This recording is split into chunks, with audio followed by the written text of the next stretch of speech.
মা যখন মামার বাড়ি যেতে বলে। আরে মনা, তুই এখনো রেডি হসনি?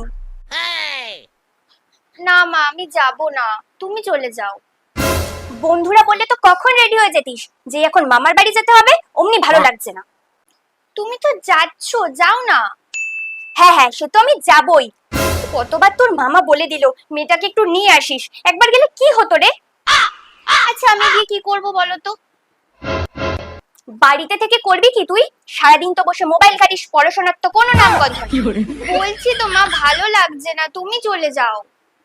বাবা আর মেয়ে দুটো একই রকম হয়েছে, ওকে কোথাও বললে যাবে না। ঠিক আছে, তোর আর কোথাও যেতে হবে না, গেটটা তালা দিয়ে দিস, আমি চললাম। ঠিক আছে, শোনো না, আমাকে 10 টাকা দিয়ে যাও না, আমি ম্যাগি কিনে খাবো। একটা চড় খাবি?